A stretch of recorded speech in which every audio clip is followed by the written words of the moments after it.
This episode of Obscure Chatter is brought to you by the day after the election. Fuck. Are you fucking kidding me? For fuck's sake. Give me a fucking break. Give us all a fucking break. Fuck the fuck off with this fucking shit. Fucking hell. Fuck! And now, on to the episode. Welcome to another episode of Obscure Chatter. I am your host, Terri Doty. If this is your first time listening, welcome. And if it isn't, welcome back. Yeah, there was a lot of, not acting in that sponsorship. And if you don't understand why, I'm very curious what you expect to get out of this old lady's podcast, which is bananas. Steven and I were just talking about this before the show.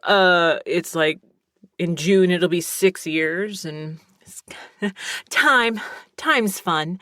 If you're noticing a sound difference, it is because this is my first episode in the booth in months. It's actually really cold outside, and I'm using finger quotes here because it's only 60 degrees at the end of November. It's only 60 degrees. Everything's fine here, guys. So, I'm really hoping that as you listen to this, that you're doing well. And if you're not doing well, I 100% understand. I know that we weren't able to fully catch up in October because we did all those questions. We had all these questions to answer and all these little scenarios and stuff. It seemed like you guys enjoyed it as much as I enjoyed answering this stuff. So we'll try to keep that going, for the Halloween quote unquote episode, our October episodes from here on out, and our holiday episodes. I don't know if I consider this a holiday episode because we don't celebrate Thanksgiving in this house. And that's as much as I can say with, that without it being an obvious reason as to why. Do we still have a meal with family? Right now, it's just my father-in-law that we were kind of doing this with. But now my in-laws that were kind of stuck. They definitely made some lemon tarts out of those lemons they were handed in 2020. But they're back. And this will be our first holiday season with them back. I will, be able to see my niece and nephew that have been in another country for several years. I'm excited, but also nervous as hell. And we will get to media here in a second before we get into some heavier topics, possibly. But yeah, it's something that I'm actually really, really grateful for, is just reinforcing boundaries. But it was one of the last holiday seasons before COVID where I was recovering from a concussion. And we still did Thanksgiving dinner or Christmas dinner. I forget which one it was, but it just became like my nephew kept knocking stuff down, and my father-in-law, he doesn't know I held this against him to this day. And I'm only casually joking here. But my nephew knocked something over, and my father-in-law went, "Did you forget kids were coming over?" And I had this moment where it's like Ed, we don't know each other that well. Do you want to go? Do you want to fight? No, I'm kidding. I would never do that. He's 90. He just turned 90, and he would probably still kick my ass in a legit fight. No prep, no warm up. But it was this why do we do this to the family that hosts Thanksgiving? Like, hey, move everything around like they're kids. I don't know about y'all, and maybe I'm telling too much about my family, but my family members that hosted didn't do shit to prepare for tiny babies, da-da-da-da-da. We just instinctively knew better. If we knocked over a vase or a cookie jar or something, we got in trouble. We didn't, kind of get to just run off and be like, oh, sucks that we broke this thing of yours, Grandma. It was just, hey, you broke this and you guys know better. Behave. And anybody that I've talked to, I'm like, am I in the minority in thinking like, hey, if you can't be respectful of somebody else's house, don't fucking go there? They're kids. I understand. They're kids. So instead of being like, hey, they're kids, don't yell at them. It's like, hey, when they get older, they're more than welcome to come over. Like, what are you talking about? Like, we're not hosting Thanksgiving. What? Like, I'm not hosting Thanksgiving for y'all. Everybody always shows up at least an hour late. We plan all the food around like the time that we gave you that everybody agrees to. And at least, yeah, I'm not doing any of that for a meal that's celebrating genocide. Yeah, we're not hosting, but my father-in-law's got a great little assisted living place, and he was able to book a little like room where they're gonna let us sit and the kids can go fucking wild with minimal baloney. That's the dream, everybody. Ooh, pardon me. I had a lovely little snack right before we started. My dude made these sugar cookies that are something that we should very rarely have. Did that with a big, nice cup of coffee right before we hopped in, so we could be caffeinated and blessed as we talk about all things obscure. But yeah, since October's episode, we touched on some movies and some books, I understand, but we didn't do our regular thing where it's like, hey, what have you been watching? What have you been listening to? What have you been reading? So let's, I'm always curious if you want to tell me what you've been up to in November. I love hearing and getting suggestions on what to read, what to watch, and what to listen to. But music, I've really been getting back into like singing recently. I've had some downtime and just being like, fuck it, I'm gonna like just fucking see if I can belt up here and all that, but also just enjoying the stuff that I enjoy. So I've been listening to Massive Attack, Surf Curse, The Plot in You, Ultra Sun, and Journey, which for some people, Journey's like it's like a staple. Like for me, Journey's kind of a new thing to really be into. It took me a while to warm up to Journey. It really did. But I posted about this recently. But as far as movies, Transformers 1, anybody that I know that saw it made sure that everybody knew that they just saw it. And I pretty much was the exact same way. I'm not often a fan of celebrity casting for voice acting, but everybody sounded great. And I'm not knocking da-da-da-da-da. Like, we can make the Chris Pratt joke or anything like that, but sometimes it just doesn't frickin' work. Where it's like, hey, they're acting for the camera, and I can hear that. That's pretty fucked. But no, nobody in Transformers 1 was doing that.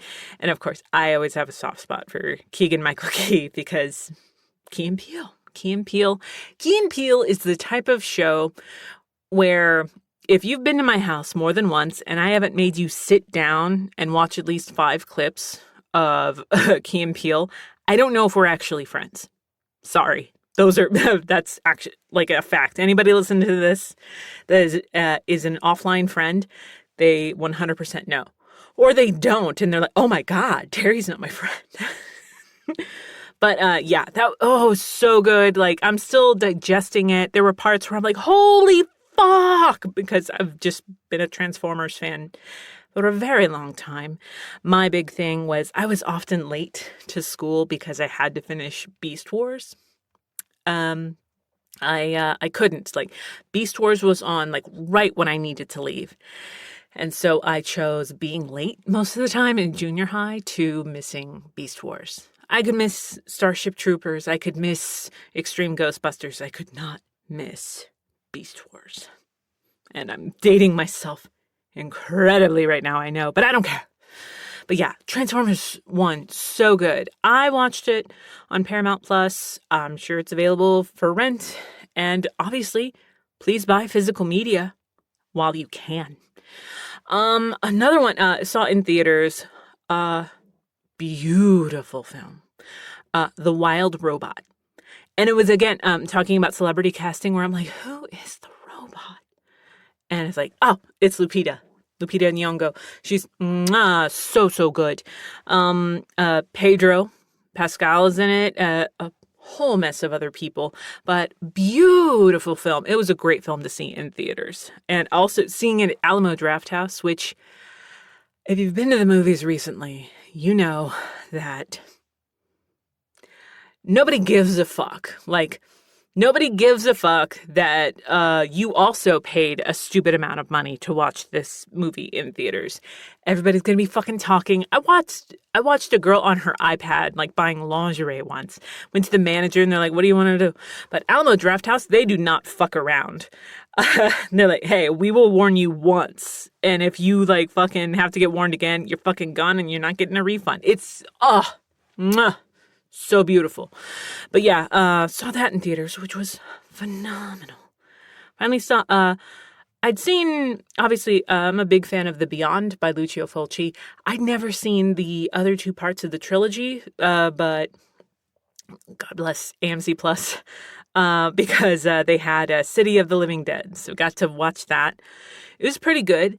I don't know if it's as binge-worthy as The Beyond for me, but it's still really, really good. And God, there's something about old school practical effects that's just fun.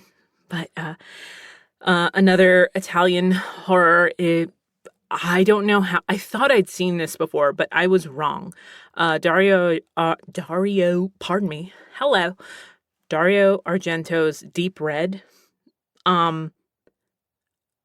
is easily one of my favorite films I've ever seen. And that's just as a horror dork. If you've never seen it and you watch it because of this, you might be like, Terry, really? But it's just my vibe. It fit into my world so good. I love the music, the acting, the practical effects. It's just gorgeous. But I really thought I'd watched it. I think even when I mentioned, like, Last Night in Soho a couple of episodes back, and I was like, oh yeah, no, I totally see the Deep Red references. And it's like, I don't know what movie I was thinking of because I had not seen Deep Red. Yeah, so good. So it's been a good couple months for movies because I'm kind of grouping what I watched in October and listened to in October with the November listenings too, since we didn't get to talk about that all that much. And then TV shows, Agatha All Along. We need, guys, we need more stories like this in the Marvel Universe where not everything is like this big CGI, like, beam in the sky bullshit. And that's not an original take by any means. It's just so good. And they let the bad guy be bad, or just the not 100% good guy. So good. And it set up stuff coming up. I can't really tell you too much without, like, giving the plot away, but so good.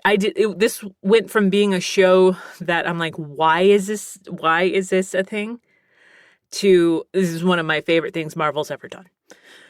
Let's see. Watched Kevin Can Fuck Himself, or Kevin Can F Himself, on AMC Plus. Annie Murphy, who was Alexis Rose in Schitt's Creek.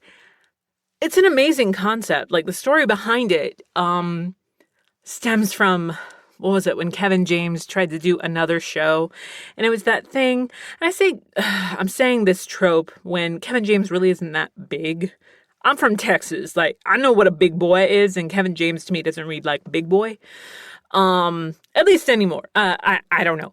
But it's that trope of the fat guy, skinny wife. And the wife is always kind of a nag in these sitcoms. Think of his, like, previous show, which is like King of Queens. But it all stems from, like, he was doing this other show, and it was a different wife, not Leah Remini. And when Leah Remini became available later on, they just killed the wife character and brought Leah Remini on.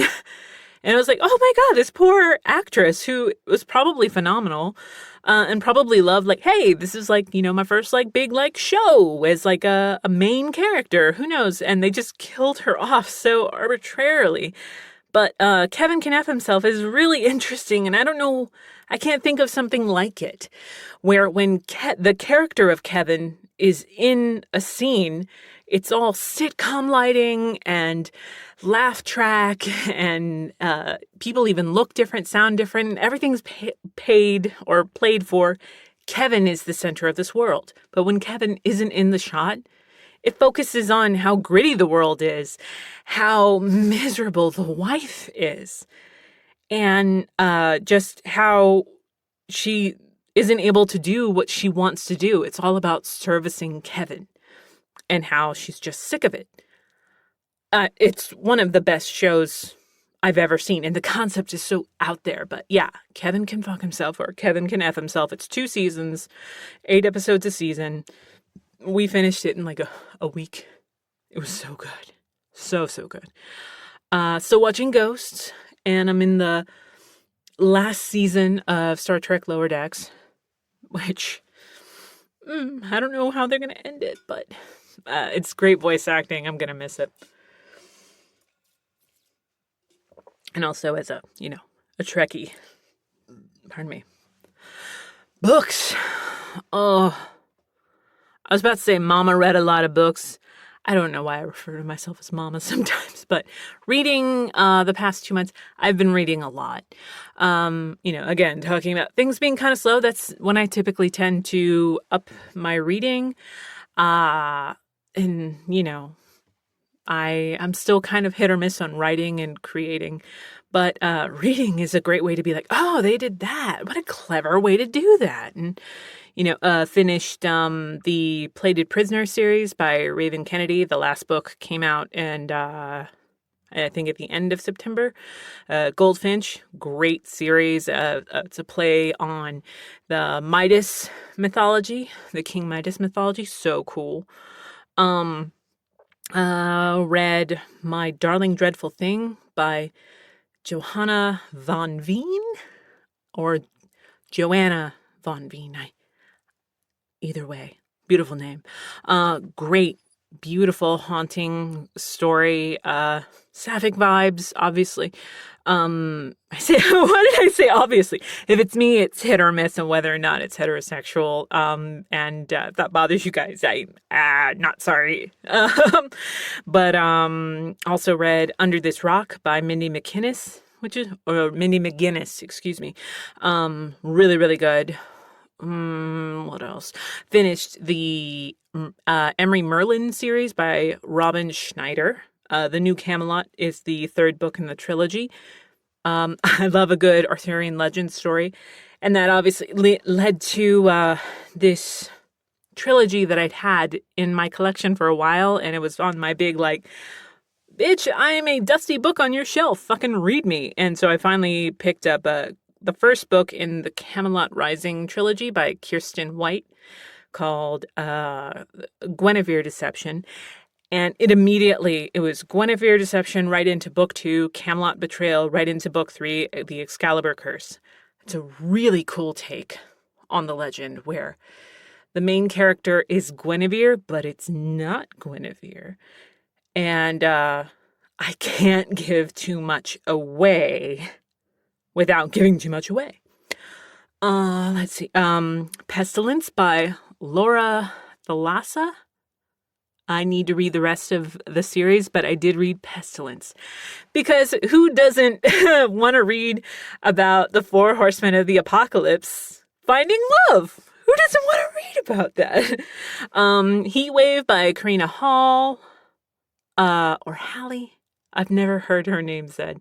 But that's a good romance book. I love my romance. I love a good Regency romance as well. So, A Painting for the Viscount by Soraya. I want to say Soraya Drake. That's a good one. Another one still in the Regency world is The Lady Beast's Bridegroom by Jude Knight. And the last one I think is the spiciest. And this is why... This is no, shit to the artist of the cover or the author. This is just a personal thing that I do not like. I do not like animated covers for adult-themed books. They misrepresent what the books are. I understand that it's actually a relatively cheap option. It's not,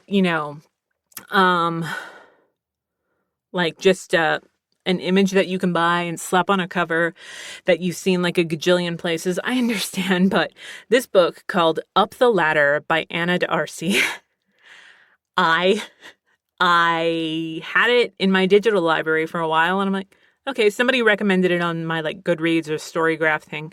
I picked it up, and it's like Up the Ladder. Like, oh, within the first 2 chapters, I understand what the ladder is. If you're not familiar with what a Jacob's ladder is,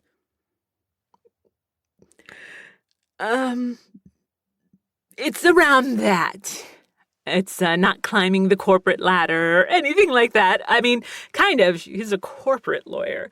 But I loved this book. It was a really interesting and very saucy book. Yeah, no, there's a lot of smut, which I know some people that listen really don't like me to talk about, but here we are.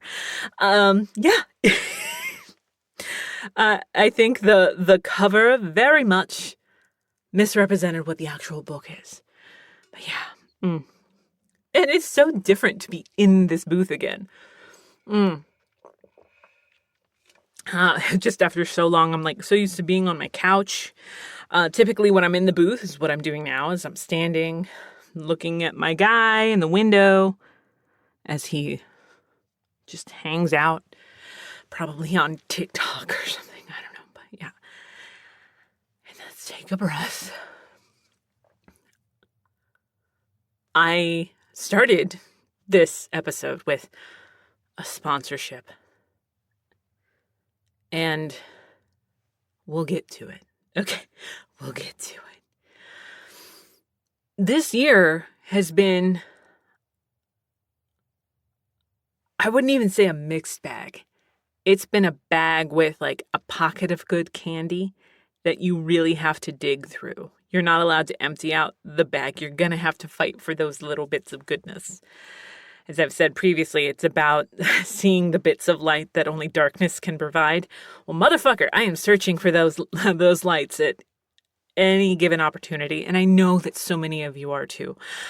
I really hope that you're doing well, and I hope this episode is finding you well, and I hope, you can check up some of these things that I talked about, and, maybe geek, with me at some point. Please follow me on Blue Sky, tdotally.com. That's right, I made my domain all official, and Obscure Chatter has its own Blue Sky, which I will link in the episodes themselves through the website. Sometimes the links are still active on other things, but remember, we're available on obscurechatter.com, Audible, Amazon Music, Spotify, Apple Podcasts, iHeartRadio, Amazon. No, did I say Amazon Music? I don't know. But basically anything that taps into the RSS feed officially. We did have an issue with a platform that tapped into our RSS feed and changed the info for our episode. Which, nitty gritty, the way that I understood it, is fucking with my intellectual property. So it was for an older episode of that anime show. We're still doing TAS Rewind every Thursday, and I forget how it came. They emailed me. They're like, hey, just letting you know that your podcast is now available on blah, blah, blah. Legit, it's been a minute, because I was going to talk about it in a previous episode, but then I remembered it was October, and I didn't want to bring that up. But I had to reach out through social media, as well as the emailing them, like, yo, I want you to take off my stuff. And they're like, yeah, what's the problem? Like, what? Just to let you know, one of your listeners requested that we have your show on there. Like, well, I have a big problem with generative AI, and you're using that to rewrite my episodes. I'm like, well, we've gotten a lot of great feedback. I'm like, that's fucking great for you, but you don't fuck with a period of my, thing. That's not exactly what I said, but I'm like, that's great. I am vehemently against generative AI. So I want you to take off my stuff and do not mess with my intellectual property again. And they're like, got it. But, yeah, so that's why, like, I have to put these things like, hey, we do not endorse any platform that, uses generative AI or fucks with our intellectual property or some shit. I forget, like, what all I have on there.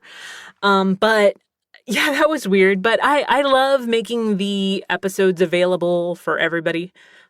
Even, like for the longest time, I blew off possibly putting these episodes on YouTube, and now Obscure Chatter and That Anime Show have their own YouTube channels. There's That Anime Show podcast on YouTube, and then there's Obscure Chatter on YouTube. 2 separate channels. So through the actual RSS feed, there's TAS Rewind. And through YouTube, there's That Anime Show. And then everything else is Obscure Chatter, baby.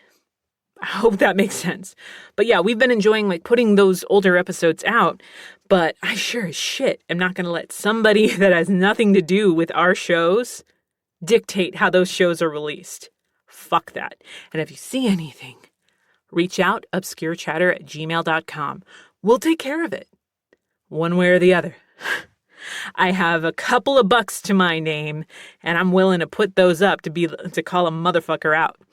But yeah, so I wasn't planning on talking about that, but I'm like, oh right, fuck. I meant to like, hey, so don't fuck with my stuff, people, please. And that seems to kind of be the running thing now. I'm like, how do I poison my audio so AI people can't be like, oh, hey, I don't know. It's all fun. It's all fun here. Are we all having fun?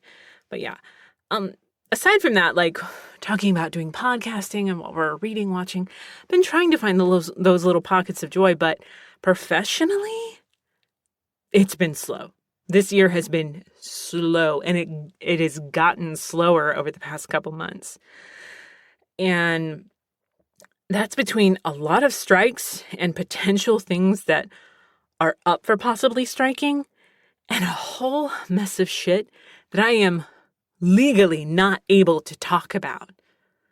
And whatever you're guessing, you're probably guessing right, and about 10 things that you just don't fucking know about.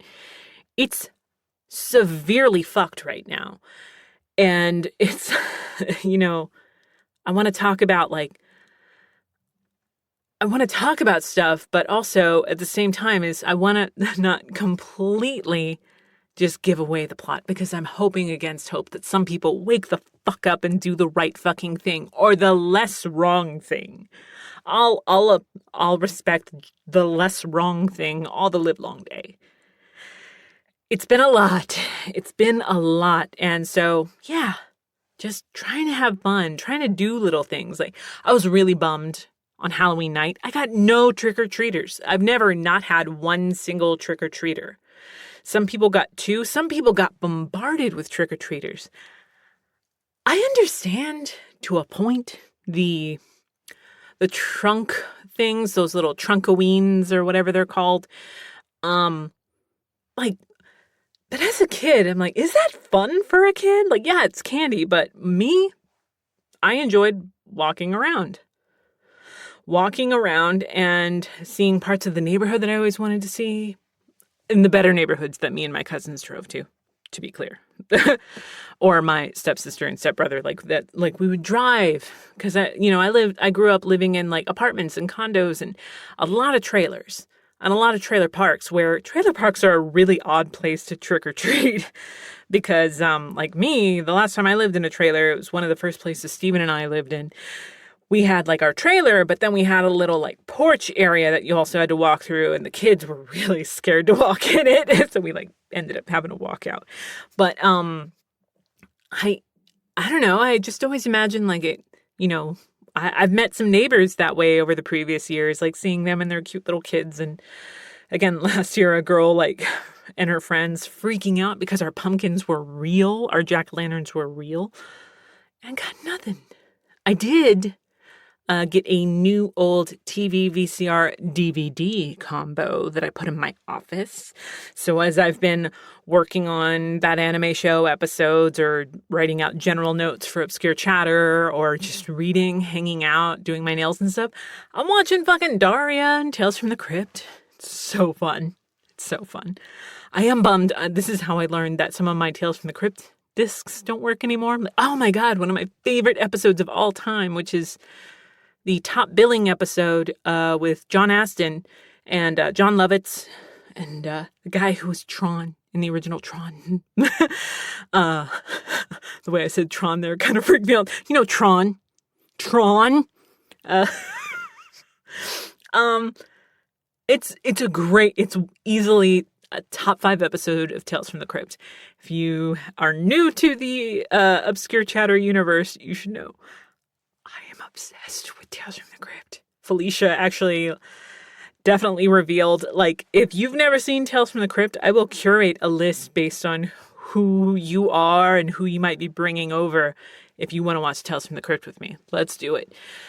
But yeah, got that and did a library sale. Steven finally got to check out the local library. And, man, yeah, libraries are great. They don't get the love that they need, and they're about to get severely fucked in a bunch of really uncool ways. But yeah, also in October, I went to a pumpkin farm that Steven and I have always passed. I'm a big planner, but I did this thing where we were just driving around and we were about to pass the pumpkin farm and we just turned in really quick. We got to do corn maze, we got to pick pumpkins, got this pumpkin flavored funnel cake, and got this little adorable little stuffed fox that makes me think of adorable people. And I got to see a donkey in real life. I can't explain this well, so I won't try to. I have a really weird fascination with donkeys. I think they are so adorable. I really do. But we were like walking around the pumpkin farm and they also had like hay rides and stuff, but we didn't want to do that. And we saw these goats, and right as I'm seeing these goats, like I looked up and there was just this donkey that's like, hey, like, just a little bit past the goats, and I like legit was like, oh my God, and like walked over and I like barely touched it. I'm like, oh my God. Steven wouldn't let me live it down for like the rest of the day. I'm like, oh my God, I can't believe it. I like cried. I think, I don't know why. My first big stuffed animal when I was a kid was a donkey. I still have it. And his name is Eeyore, but he doesn't look anything like he hangs out with Christopher Robin. I love donkeys. I really do. Like so much so that like seeing a donkey in real life was on my bucket list. Maybe that's a really out there thing, but oh my God, like I cried. I'm not gonna lie. I got very, I've been getting emotional talking about it now. I saw a donkey, everybody. A donkey. You didn't get to see, well, I don't know your life actually. My apologies. But yeah, you can tell. I don't know if you can tell, but I've been keeping myself busy. I'm preparing like my reading list for the next year and preparing again, because things have been slow. I'm looking at like adding new little projects. I'm trying to even like look at like extra things. It's always about auditioning and getting out there, but things are just there are people that are friends in LA and stuff, and we do a lot of like audio messages back and forth. And just like, is it slow there? I'm like, yeah, it's fucking slow. Because it sucks. It just sucks everywhere right now. But that's optimistic. Yeah, well, shit sucks. And as far as, let me take a deep breath. As far as what is related to the sponsor of this episode. I'm not really sure where I want to start or how I really start this without it immediately getting like too, oh boy, Terry, I really don't want to talk about this. I understand. If you're not ready to hear some stuff and hear where I'm coming from, that's okay. That's okay. We can say goodbye here and I'll see you next month. But if you're still around, hi. If you also live in America and are a decent person, I'm assuming you're feeling a lot of feelings like I'm feeling. Settling in the booth. Even the booth feels like I do right now. We do. There's too much to cover and not enough time, and trying to cover all of it is a risk to what little sanity I have left. I will say, being in Texas hasn't been great.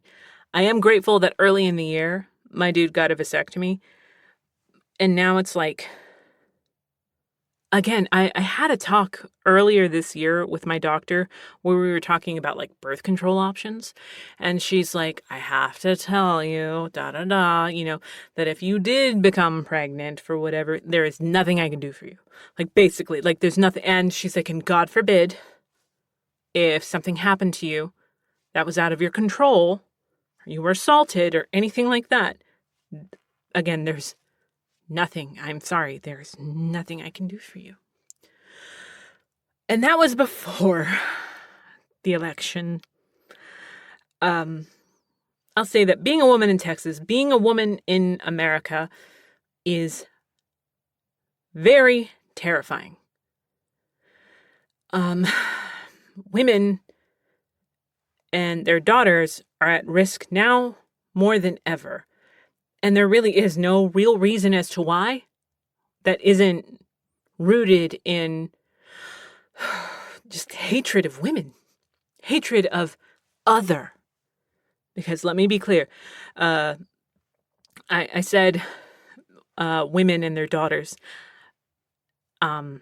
I don't just mean women and their daughters. That is just a general thing that we say. But it's anyone that's other is subject to policies created by religious extremists. And how are we here? How are we here? Like, I feel like we are set up to fail, and in turn, so many of us feel like failures. And how are we here again? How did someone say, yes, more of what happened last time, but worse, much worse? It's like the studio came back and said, hey, I have notes for the sequel. Let's fuck shit up more. The economy is about to suffer greatly. The rich won't. I'm trying not to be preachy, but this is just where my headspace has been for these past few weeks. I really wanted to believe in the that we wouldn't come here again.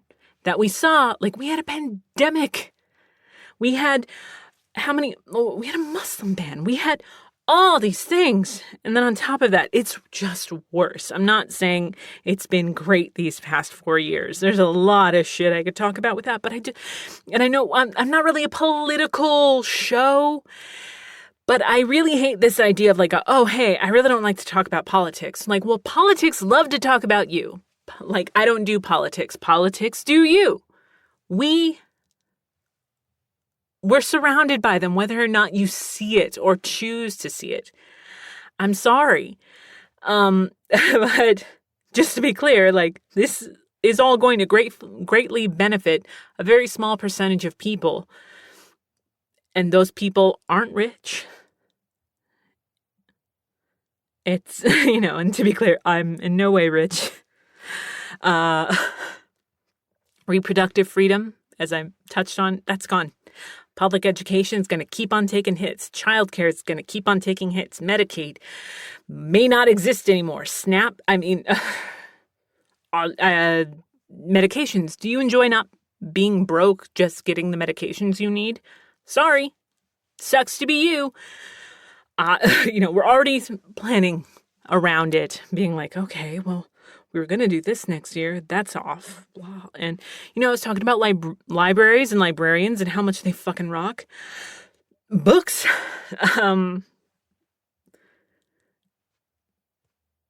I just don't understand how we're here. Like, as I list some of this stuff, it's like, how are we here? I don't get it.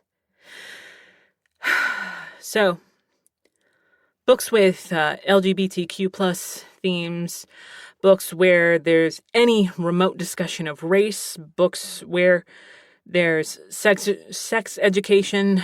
I grew up in Texas. Sex education was abstinence only. And that tends to not do what people think it's going to do. I don't know. Just gender discussions, all this stuff. Any book related to these topics is subject to be banned or heavily censored at the federal level. And, whether they're influencers or content creators or teachers, the authors themselves, librarians, all of these people could eventually go on a list as predators. And it seems like a joke, but it's real and actually terrifying.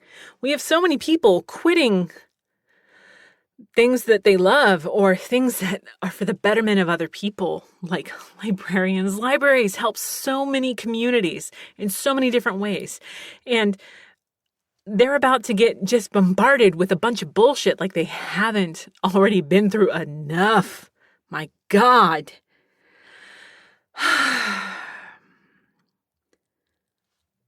So it's Terri's chaos. Terri, what's your point? I don't have one. I really don't. I almost canceled this month's episode because I'm like, hey, let's give people a breather. I don't want to talk about the stuff, but is it better to ignore the stuff and then just be like, hey, yeah, chips are weird. Let me take some water and have a calming breath.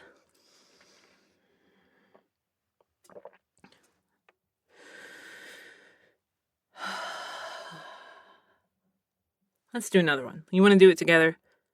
Gonna inhale. Exhale.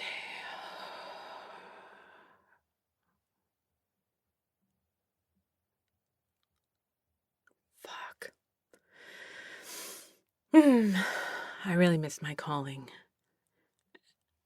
as a meditation expert, didn't I? No, just kidding.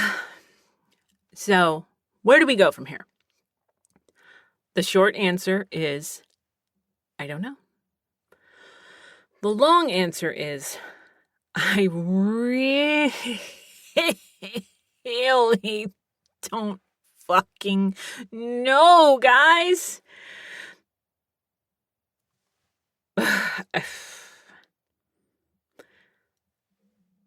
The injustices will persist. But so will we. We have to. We persist. But in order to sleep, we have to tell ourselves that we can't clean up the entire mess. I'm using a collective we here. I am a constantly recovering people pleaser. I am always fighting that urge that is from childhood trauma, where if the second I know that somebody's going through something, I immediately have made what they're going through my mission to fix. And it's dangerous, it's super not healthy, and it's often at the expense of my own personal health. Does that sound selfish? It might. Even admitting that is selfish feeling to me. I'm always a work in progress, I know. And so are many of us, especially if you're a former people pleaser. So in order to sleep, we have to tell ourselves that there is no way to clean the mess entirely. There is no way that you singularly can clean that entire mess. It's just not possible.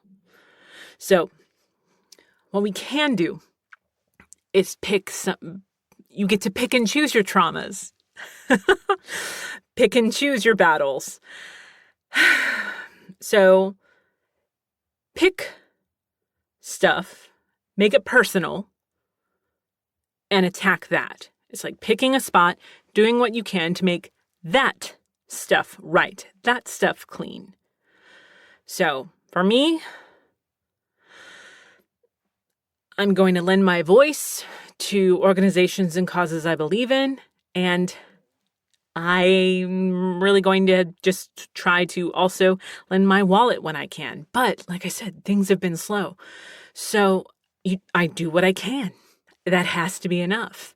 We all have donation fatigue too, because it seems like there's always something for somebody and you feel guilty when you can't help. But again, just picking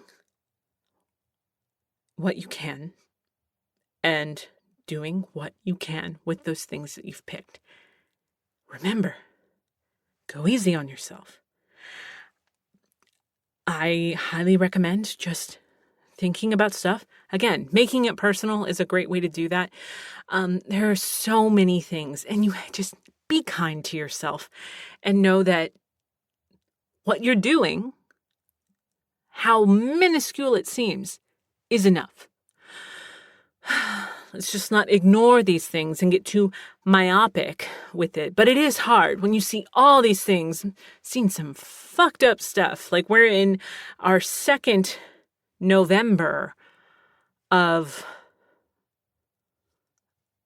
just horrendous atrocities to the Palestinian people.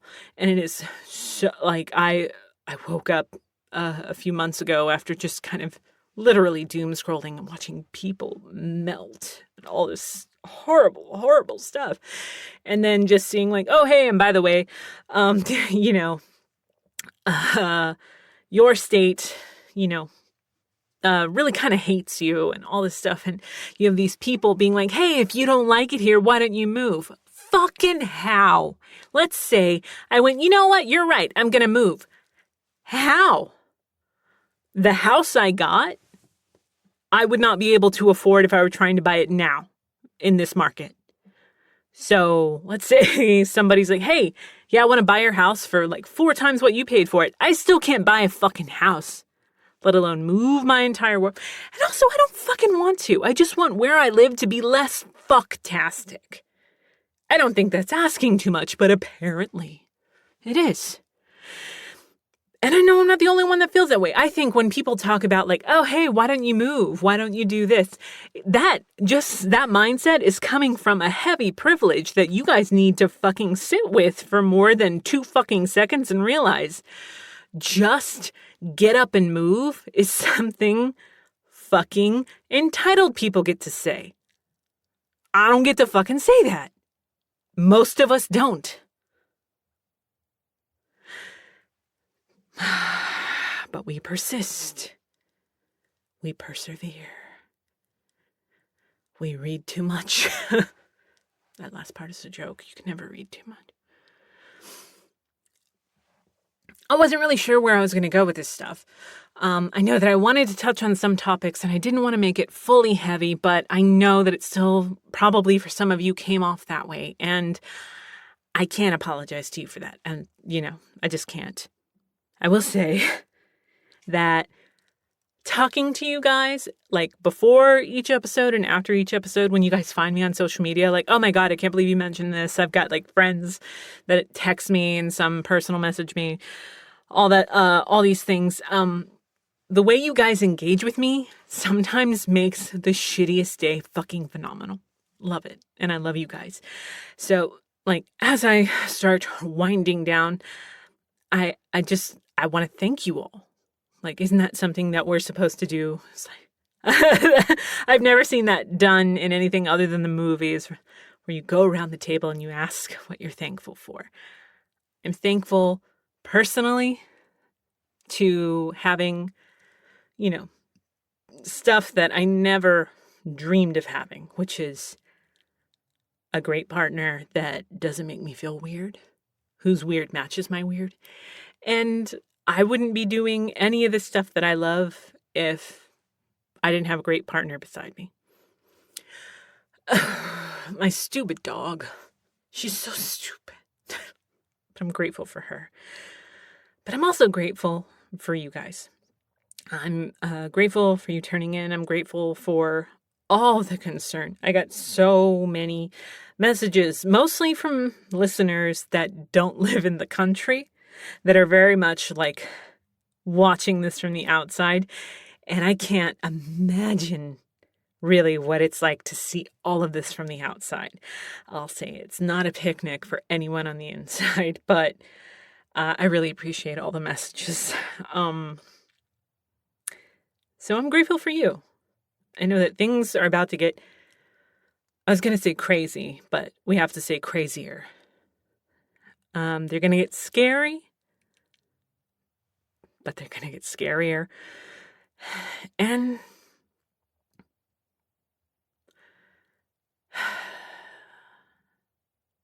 we just have to look for the bright bits. And we have to give ourselves a break. And for right now, I think that's enough. So until next we meet, I want you to take care of yourselves. I want you to be safe. And know that I'm thinking about you.